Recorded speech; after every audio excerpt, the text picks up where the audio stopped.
Hi, thank you, John, for running for office and for seeking the Riveters Collective endorsement. We're conducting this interview on the traditional territory of the Nooksack tribe and the Lummi Nation. This interview is being recorded to be used in our endorsement decision and also may be shared publicly. Your screen name will be on the recording. Looks like you got it correct. We have 5 questions for you, approximately 3 to 4 minutes each. And hopefully there's room at the end in case you have any questions for us. To begin, it looks like you would like to be referred to as he, him. And Yes. is John okay? Yes, thank you. Okay, great. So we're just going to quickly introduce the committee members that are here tonight, starting with Lychee. Thanks. Hello, my name is Lychee Leong. Lychee is my first name, and I moved to Bellingham from New York City about 10 years ago. I'll hand things over to Beth. Hi, John. Okay, I'm not muted. That's great. I'm Beth. We know each other because we are alley neighbors. I also am from New York City, but a long time ago. I didn't even know that about you, Lychee, until tonight. And hi, John. Suzanne. My name is Suzanne. Thanks for running for office. It's nice to see you. And I've been in Bellingham for since 2010. And so now I'll get started with our questions. Could you please describe a recent project you collaborated on, how you facilitated that collaboration, and what you learned from your partners that you'll improve on in the future? Yeah, thank you. Hi, everyone. Thank you so much for inviting me to speak to you tonight. I've been on your side of the table and really appreciate all the work that goes into this. Thank you for the question. So one recent experience in collaboration that I can speak to is my work with the Gwich'in Nation of Alaska and Canada. So through a consulting contract, I support an indigenous community in Northeast Alaska and Canada that has been trying to block oil and gas projects on their sacred lands for 40 years. I came in to help them out to address a corporate campaign. So they have been long focused on public policy issues, and I came in with some of my experience in working with companies on human rights issues. So one thing that I did with the Gwich'in Nation is help them to reach out to insurance companies. Insurance is so important for oil and gas projects, mining projects, and so many other issues. And there were many companies that were not conducting the proper due diligence that was needed regarding indigenous rights. So in doing this work, I helped the Gwich'in Nation reach out to the top oil and gas insurance companies in the world. This work launched 2.5 years ago. And in that time, there are now 18 global oil and gas insurance companies that have committed to never insure oil and gas projects in the Arctic National Wildlife Refuge. And so in that work just this year, I supported Bernadette Dementia, who is the executive director of the Gwich'in Steering Committee, in attending the annual general meeting of shareholders of Travelers, one of the largest insurance companies in the US. And she was able to speak to the CEO and shareholders at that meeting.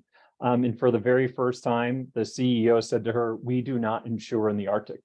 And that was something that they had never heard before. So I collaborated with a number of organizations in this effort, from the indigenous peoples impacted on this project to large national and international conservation organizations like the Sierra Club and the Wilderness Society, to backcountry hunters and anglers who care about backcountry access and national wildlife refuges. So some things, that I think I've learned from this project that I would bring into our work here in Whatcom County is the just transition that we know that we need.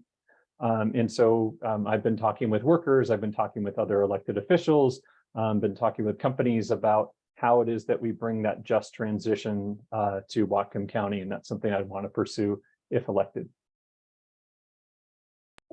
Thank you. Our second question is, if elected, how will you involve residents in your decision-making process? Yeah, thank you for that question. I've been meeting with elected officials since launching my campaign in January. I've met with most mayors across the county. I've met with a number of city council members in all the cities across the county and other elected officials to learn from them about how they do this. I also had time earlier in my career where I worked for elected officials. I worked for Governor Roy Barnes of Georgia, who's the most recent Democrat to be governor there. I worked for Claire McCaskill, when she was in the Senate, and I learned a lot from them about constituent relations. And I see that, and I notice that when people do that well. One thing I'd like to do is bring in staff. We don't have staff levels that are needed for a county of our size, for county council. I think we need to professionalize our county council and professionalize the staffing levels. So that's one thing I'd like to do, and that could help a lot for our county council members to be able to reach out to residents, to learn from them, and to be able to respond to people. Right now, they're doing it all themselves, and that's really tough. So that's one thing I'd like to do. Kaylee Galloway, Councilmember Galloway, has done some good work trying to bring staffing levels up at county council. I'd like to support Kaylee in that effort and bring in more staff. There's other folks. Ryan O'Leary has some really interesting ideas in Ferndale. He sends an overview of what's coming up on Ferndale City Council agenda and puts out a poll to folks. How do they feel about the issues? I think things like that are really interesting. I would also like to hold office hours and hold those as the at-large, potentially as the at-large member, do that across the county. So folks can come in and talk about the issues that impact them and what's coming up on the agenda. So this is something I'd like to experiment with, see what's working, see what's not working. But I think definitely right now, this is not working in Whatcom County Council. And I'd like to see what it is that I can do to bring in some new ideas for myself and for the whole council. Thank you. Our third question is, as a county council member, what will you do to improve housing affordability and access in Whatcom County? Yeah, thank you for that question. Affordability is atop my agenda. My top issues are affordability and access to housing, healthcare, and childcare. Regarding housing, the mayor appointed me to a city commission that deals with affordable housing. That's the Community Development Advisory Board. We actually have our monthly meeting tomorrow night. And that commission looks at affordable housing projects in the city and programs that support services for our houseless folks in our community. There's a lot that I've learned from that initiative that I'd want to bring to the county level.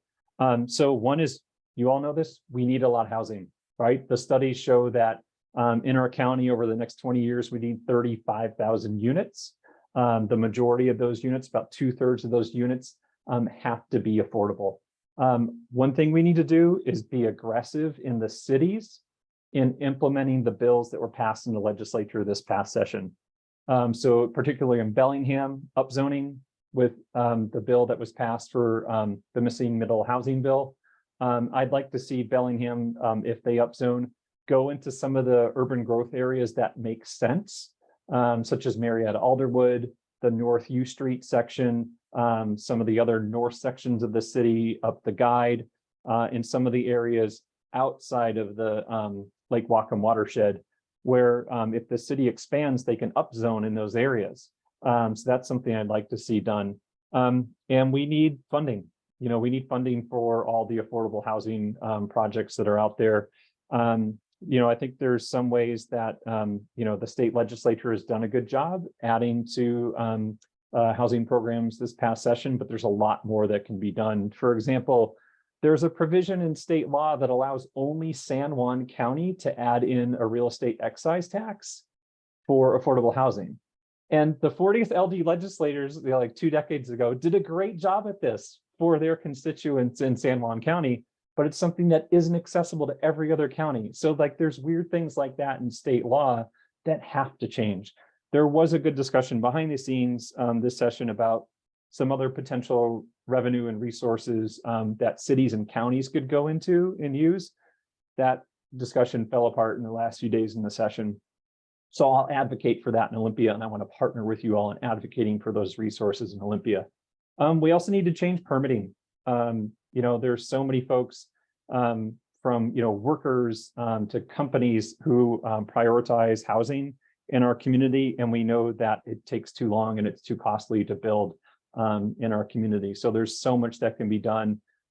There's a county committee, the Business and Commerce Committee has done some good work on this. It's been bipartisan. It's been a big coalition. I'd like to see some of those changes on permitting come into our county. So those are some of the things that I'd like to do.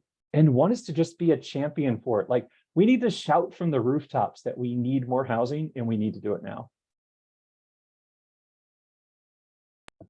Thank you. The County Council acts as Whatcom's Board of Health. What do you see as the biggest health-related challenge facing our community, and how do you plan to address it? Thank you. So that's also on my agenda, is affordability and access to healthcare in our county. County Council passed the resolution last year regarding race as a public health crisis in our county. The data shows that we have disparities in outcomes across race, across levels of income when it comes to healthcare in our community. And we see the cuts that are being made, from Peace Health dropping palliative care to the allergy clinic that went away. My wife is a doctor. She works at Peace Health. She's an obstetrician there.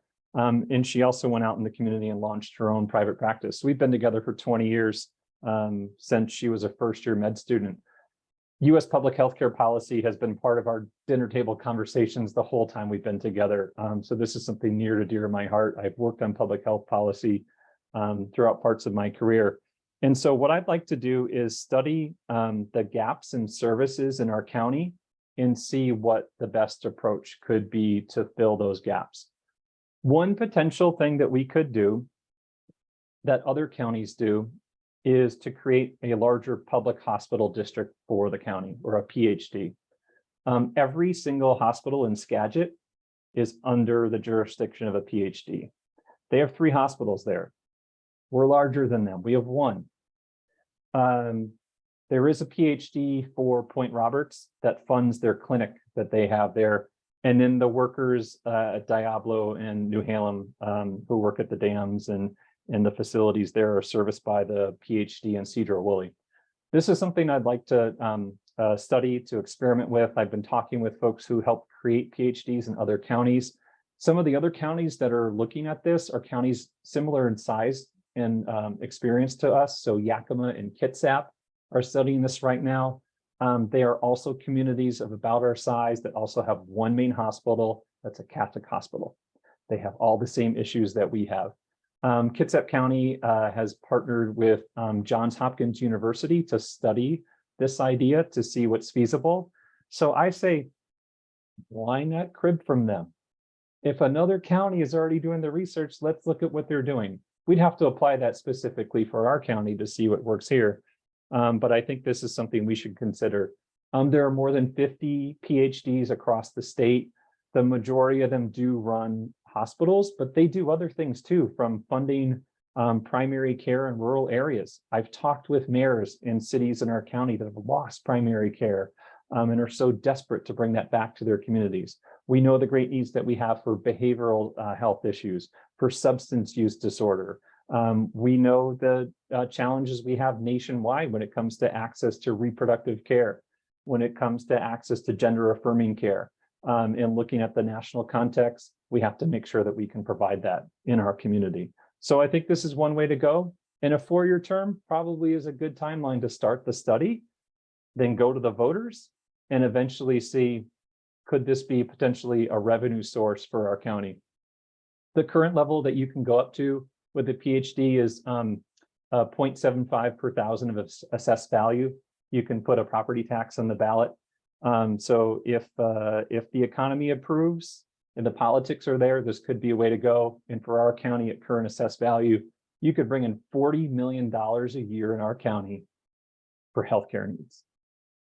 We could do a lot. Thank you. What other issues do you plan to prioritize if you're elected to the council? Thank you. So the last bit on my affordability piece is childcare. So looking at Prop 5, the childcare levy that was passed last year, As county council and county administrators go into implementing that levy, I want to make sure that those dollars are going to places that taxpayers intended. We have seen what happens in our county when taxpayer dollars from levies are siphoned off for other purposes. We need transparency and accountability for those funds so that they're going to all the places that we advocated for, so that that can help workers and families in our county. So that'll be a priority for me.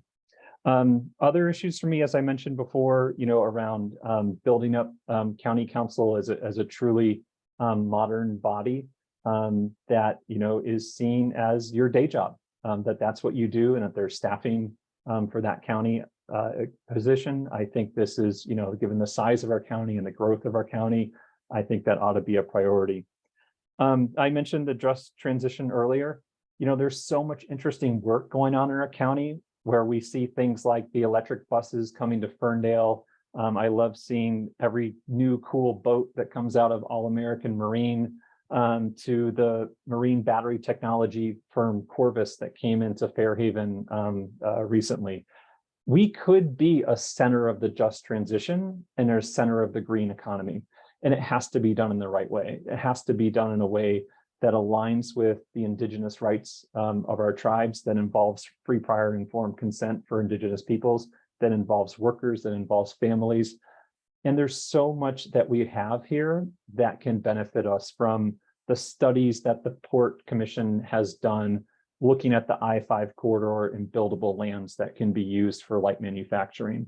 There are incentives that we can use with county EDI funds, and then working with federal and state partners. We really need to take advantage of this opportunity that between the 40th and 42nd LDs, everybody here has done the work to get 6 really good people elected in those positions who want to work for our county.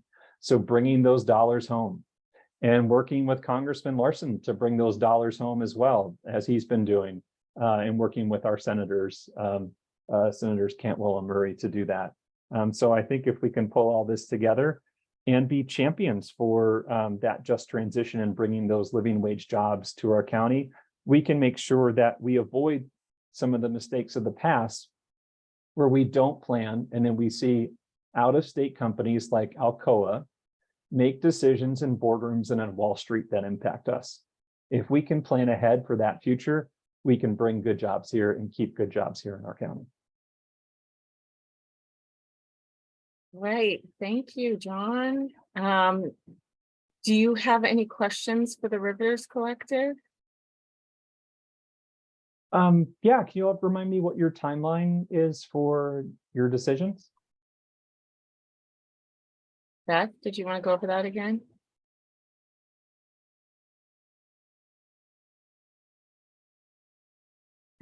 If I can ever figure out how to unmute myself, then I'll do it.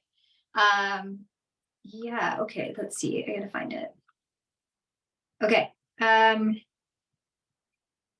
So we have all interviews this week, and then this committee is expected to make a recommendation to the board of directors by June 19th. And then it's going to be a matter of the board voting on that decision.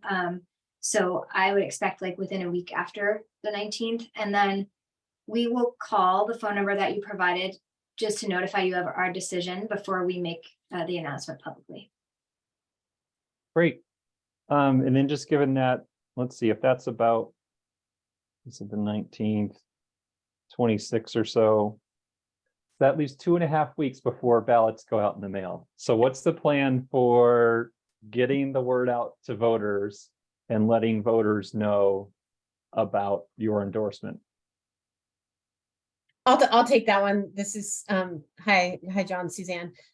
So the board will has a campaign plan, and I use that term very loosely and generously. We will do social media posts, we'll do a newsletter, we'll have it on our website, those kinds of things. And then for endorsed candidates, we will do some exposure through the campaign. It won't necessarily be before ballots are sent, but through the primary and general election season. Thank you. I appreciate that. I hope to have your endorsement. I know the power of this organization, and I think our values align. You all have seen me active with various parts of the organization in the past. And I learned today about how City Club and League of Women Voters will not be doing primary election forums in my race. They're only going to do them for county executive and mayor. So there's so many races that aren't going to get that type of exposure where we need it. Hopefully, Cascadia Daily will continue to do good work covering elections. But I think this effort and organizations like yours can be so helpful in getting out the message to voters ahead of the primary. All right, well, thank you. That's news to us too. Very interesting. Well, thank you for your time and good luck. Thanks. We'll see you soon. Thanks. Thank you, Bye. John. Thanks, John. Thanks.